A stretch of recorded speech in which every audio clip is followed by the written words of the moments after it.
What's up, everyone? Welcome back. Welcome back. Let's get into it. The Tuesday, September 3rd, Major League Baseball betting card. I hope everyone had a great Labor Day weekend, and now we are back in action, and this is when it starts really coming full circle. We have NFL kicking off this week with Week 1 games. We're going to have a video posted today where I go over my early indications. I'm going to give you guys my leans on these early opening numbers. There's a lot of movement thus far, but I will give you my breakdown, and then we will do a follow-up video before kickoff on Sunday. All right, and that'll be something that'll be kind of the schedule, how I'm going to do things as well. We will kind of do that look ahead with the college football slate as well.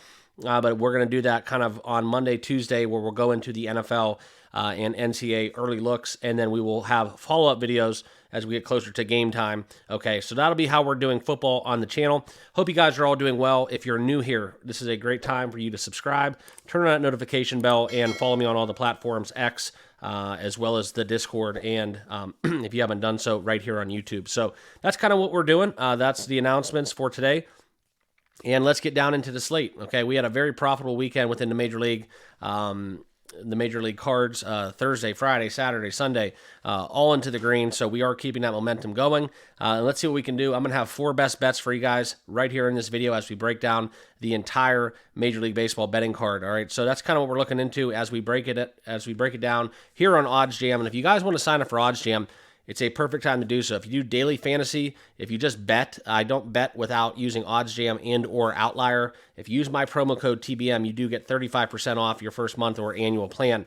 All right, so check it out. We will kind of showcase this and how we're going to do this, and we will find the best numbers available at the time that I'm recording this video. So let's get down into that first game, which we will have an official play in. This is going to be Baltimore and Chicago. So a lot of you guys kind of were banking on the White Sox to kind of break their loss streak. Yesterday, not so fast. We did have Corbin Burns throw a decent game. He's been on a regression streak, but today we get a matchup of kind of shit on shit, just to be blunt. Okay, so we have Nick Nastrini going against Cade Povich, and both of these pitchers combined have a total on the season of 1 win in a decision. So they both have +6 ERAs. I look for a lot of runs in this game, and right now we're seeing 8.5s. I like it at Camden Yards.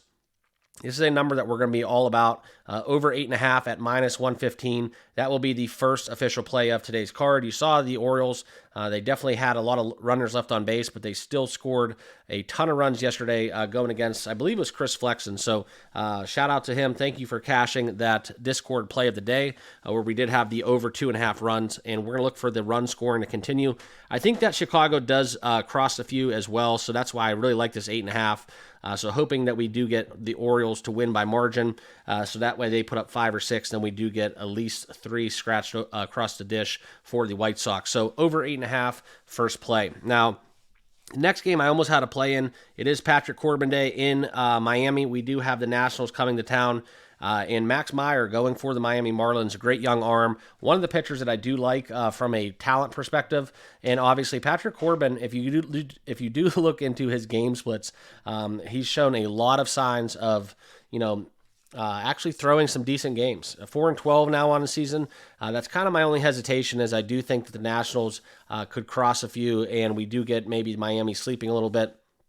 Meyer's been vulnerable as of late, but this is something where I do lean Marlins. It's a short number. It's a kind of a fishy number, but I would also, I kind of like to tell you guys that I do like Washington, and so me being on a toss-up, I'm not going to bet this game, but would not surprise me if the Marlins won or if Patrick Corbin kind of threw a decent game and give themselves a chance to win their as plus money kind of short underdogs, okay?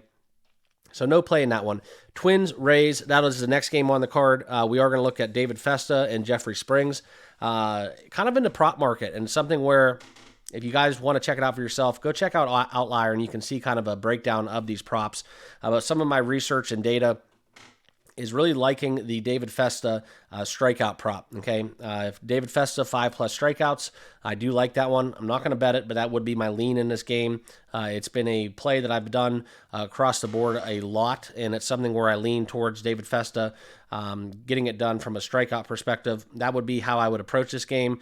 Don't want to bet against Tampa Bay or the Twins in this spot, so I'm going to stay away from this one as well. All right, and then the next one is the Blue Jays with Chris Bassett hosting the Phillies and Tyler Phillips. Now, in this matchup, Tyler Phillips, 4-1 on the season. The Phillies have been a different handicap on the road thus far for this season.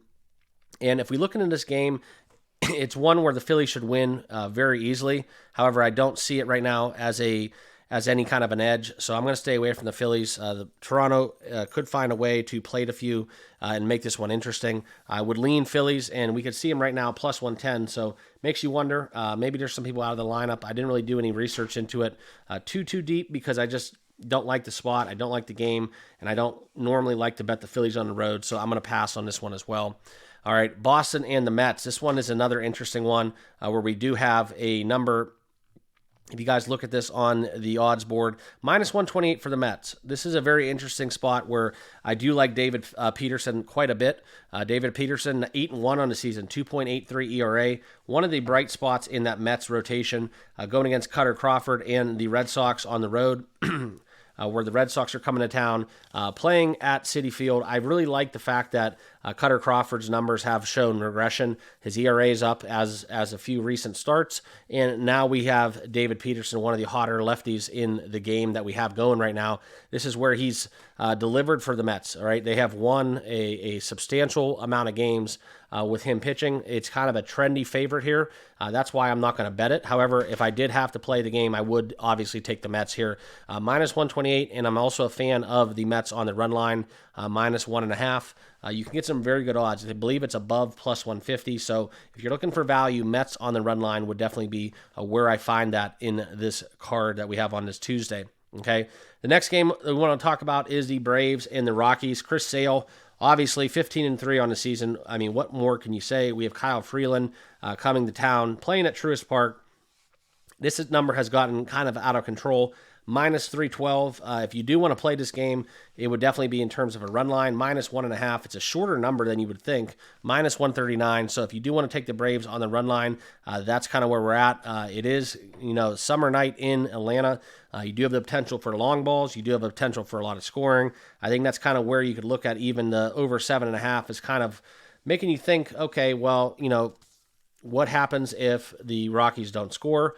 So I don't really find an edge in taking the over. I normally would like to take the over this time of year, but with Chris Sale throwing, I'm not going to trust the Rockies lineup to deliver.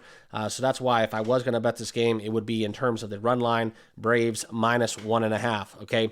And then we can get into the Cardinals Brewers. Okay. The Brewers have been winning kind of extensively, and quite frankly, nobody really knows why. It's something where they have a lot of young hitters. Minus 142, that's a big number for Savali to cover. Going against Steven Matz and the St. Louis Cardinals. And the Cardinals, for that matter, this is something where you look at this game, and no matter how you spell it, no matter who's pitching, I just see it being like a 5-4 kind of game, 4-3, one-run game on either side. So I don't really find an edge in taking this, especially laying such a big number, such as almost $1.50 on the Brewers. So I'm going to stay away from this one as well. But if I had to bet it, it would be in terms of taking possibly the over at 8. That's a number that I do like. I think it's a little bit too low. It should be at 8.5. There are some 8s out there in the market. So looking into that Brewers-Cardinals over would be kind of how I would approach that game. All right. Cleveland and Kansas City. This will be the next official play that we have. Tanner Beebe and Brady Singer, the battle for the AL Central. I look for this game potentially to have a lot of fireworks. Cleveland's been winning. They've been kind of delivering in terms of keeping up their lead in the AL Central, and this is the battle where they're going to get a lot of matchups against Kansas City down the stretch to kind of really solidify who's going to come out of that division. Now, in this matchup, I would like the Guardians, as always. 7:40 first pitch. Tanner Beebe and company going into Kansas City. I like Cleveland to win this game, and now we can find them minus 108 on the money line. That's a number that definitely does attract me. However, we're going to approach this kind of in a nrfi, but if you guys watch my content and my picks pretty religiously, I look for value in taking that first inning tie. So we're going to bet the three-way. We are going to take the tie, the draw, whatever you want to call it, minus 130 in the Cleveland, Kansas City first inning tie market. So that's kind of where we're at, and that's minus 130. I do like the nrfi, but it does give us some outs if we do get a 1-1 or a 2-2 first inning. So we are going to take that in the first inning tie for this game. All right, next one we get into is the Pirates and the Cubs. this will be another official play. Okay, it's Paul Skeens Day, 8-2, 2.23 ERA, and if you dive into Skeens' numbers, it's something where we've talked about it. Seems, obviously not going to be able to qualify for the NL Cy Young consideration. And quite frankly, right now, as it stands, may end up not delivering on some of those futures tickets for the NL MVP.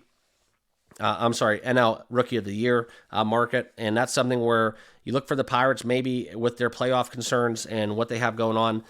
They may kind of, rest Skeens a little bit. We've seen his pitches thrown kind of retreat a little bit. He was going 100 pitches a game. And then in the month of August, that number has dropped 91, 93, 87. And then his last start against Chicago, he went 5 innings and only threw 82 pitches, despite only giving up 5 hits and 2 earned runs. So that's kind of where I'm at. It is Paul Skeens Day, so I do like the Pirates on the first 5. And if we look into kind of that market, I'm going to pull it up for you guys here on the board. You can see where we're going to look into the first half money line, and that's where we're going to look at for the Pirates. Minus 133 on that first half. I think that's where the value is. So we are going to take them minus 133 first half money line. Okay, so some people call it first 5, some people call it first half, but that's where we're going to bet the Pirates minus 133 because I think Skeens gives us 5 innings. So let's take that. And the converse argument is that the fact that the Cubs, they're going to be rolling out Kyle Hendricks. And if you've watched Kyle Hendricks pitch, definitely not going to help the Cubs in the postseason. 71-67 on his season. I think Hendricks with a 3-10 record, 6+ ERA. I think today that number gets closer to 7. I look for the Pirates to be able to get an early advantage with Skeens kind of holding down the fort, and the Pirates get this one in the first half, minus 133. Okay, and then the next game on the card that I almost bet, this would be the Rangers-Yankees. I do like the over in this matchup. We can go down the odds jam and see where we're at. 8.5 in this contest. That's kind of where I lean. It would be towards the over. I don't trust Rodon.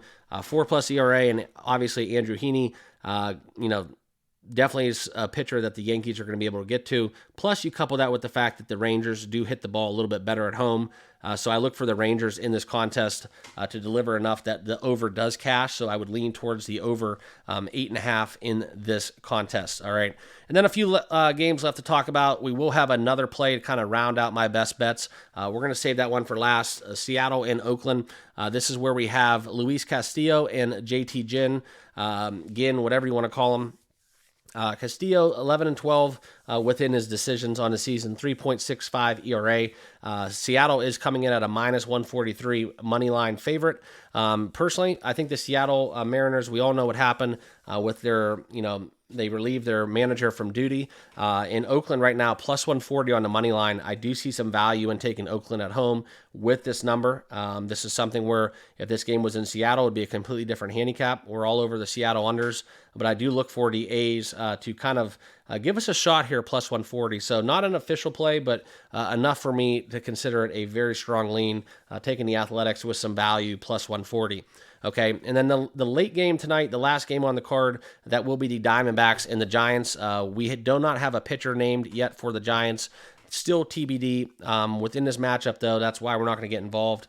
The Diamondbacks minus 116, getting it done offensively, putting up a lot of runs as of recent. Over 7.5, kind of a fishy total. Makes you wonder why we're seeing such a low number. So I definitely lean towards the over 7.5, minus 110. Also, the Diamondbacks on the money line, minus 116. That would be how I would approach this game out there at Oracle Park. Now, the last and final game, this will be a play for me. We're going to look for some value here. It's a big spot, big number. We do have Walker Buehler pitching, not the Walker Buehler that we are used to, right? He's having a horrible year, almost a 6 ERA, 1-4 on the season within his decisions. Going against Reed Detmers, 3-6, 6.14 ERA. The Angels have, quite frankly, given up. I think this is where the Dodgers really do break out offensively. We get some run support. And it's one where you kind of have to look in this handicap. Why are we not taking the over 8.5 at minus 135? Well, quite frankly, I just don't trust the Angels to score 2. So that's kind of my rationale and my reasoning. I'm going to look into the recent matchups that we have for the Dodgers, and that's what led me to my best bet, where I'm going to take the Dodgers over their team total. That number is, better found at 4.5, where you can get it juiced up. However, I do want to take them there at 5.5. I think there's some value. A little bit better than even money, plus 102, where we're going to take the Dodgers here with their team total over 5.5 runs. If you look at what they were able to do against Arizona, they played at 11 in their last game, 8 2 games before, and then 10 games. So 3 out of 4 games against Arizona on the road, they were able to cash on that over 5.5. Arizona, much better team as well in terms of arms. So only once out of their last 4 games that they were not able to complete this over 5. I'm sorry, once out of their last 5 games, they were not able to get it done within the over 5.5. They actually did it against Baltimore as well. And 1 game against Arizona, they only played at 3. So that's kind of the only outlier there, where we would have cashed this in 4 of their last 5 games, and possibly even more if you really want to get into it any deeper. It's actually 5 of their last 6, so doing that in 2 of 3 games against Baltimore. So I see some value in this. Take it with the plus 102, and that will round out my card for my 4 best bets. Here is the final plays on your guys' screens.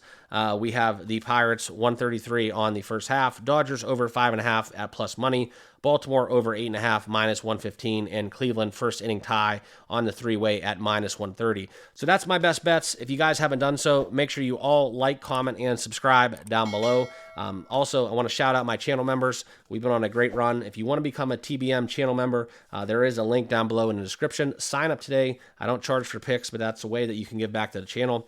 And also, follow us on Discord, Twitter. The handle is in the bottom left of your screen.